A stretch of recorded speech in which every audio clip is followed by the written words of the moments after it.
inference for two-way tables.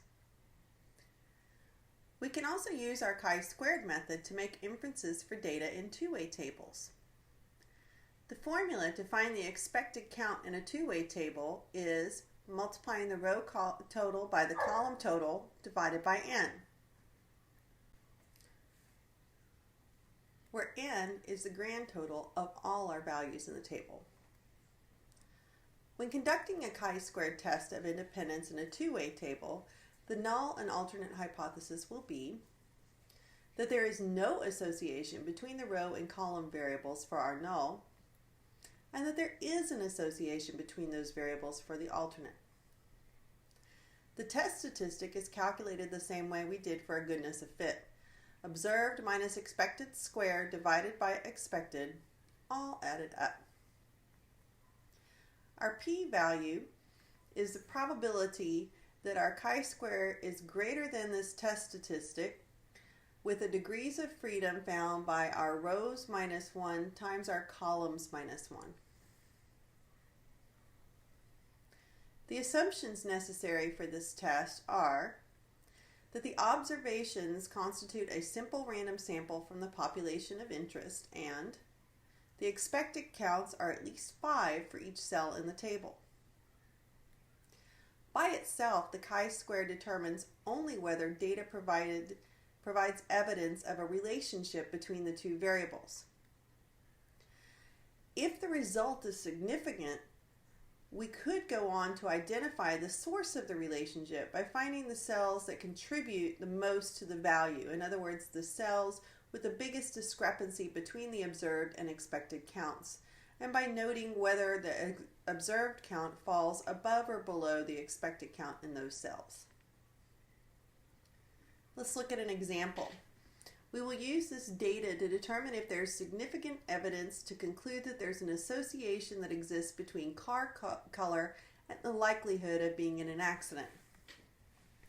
So we've listed car colors of red, blue, and white, and whether or not those cars have been in accidents. These are all observed values. So we need to get our expected values.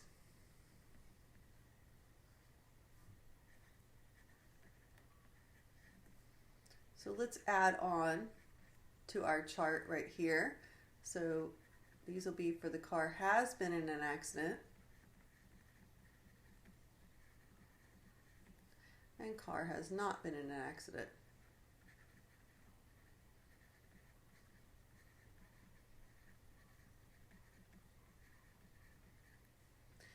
Okay, so for our expected counts, we need our row totals and our column totals. So our row totals, we're going to add up going across the rows. This is 97 and this is 75. Our column totals would be 51, 55, and 66. And we can see that our grand total right here we can get by adding our row totals or our column totals. It's 172. That's our n. Now, the number of rows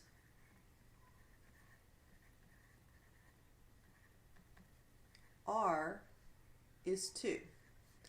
The number of columns C is 3. So our degrees of freedom is 2 minus 1 times 3 minus 1, which is 2 degrees of freedom. Okay, let's go back to calculating our expected count. So for the red cars that have been in an accident, I do my row total times my column total divided by the grand total. And down here for has been, it's row times its column divided by the grand total. And we're going to repeat this for each one. So for blue, that would be 97 times 55 over 172, and 75 times 55 over 172. For the white, 97 times 66 divided by 172, and 75 times 66 divided by 172. So that's how we would calculate all of our expected counts. Now the actual expected counts, I'll go ahead and write it down when I'm calculating my chi-squared. So for the red car that's been in an accident, the observed is 28. The calculation for the expected counts is 28.76. So it's observed minus expected squared divided by expected. And we're going to repeat that for each one. Now we're going to do blue car that's been in an accident. That would be 33 minus, it would be 31.02 for the calculation of the expected. And then for the white,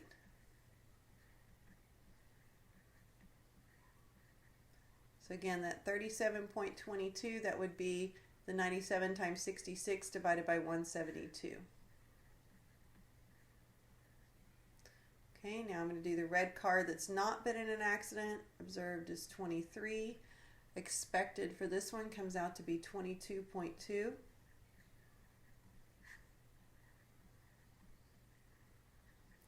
White car that hasn't.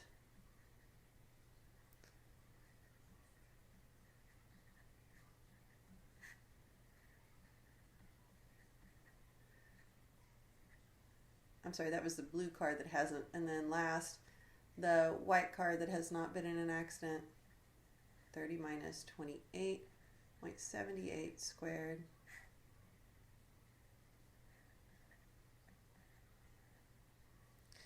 When I calculate all this up, I get a test statistic value of 0.43. So our p-value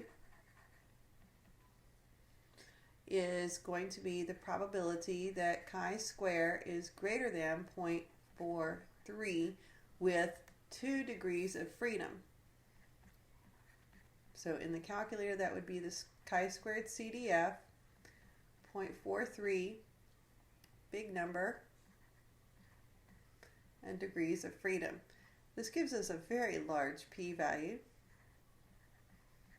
Definitely going to fail to reject.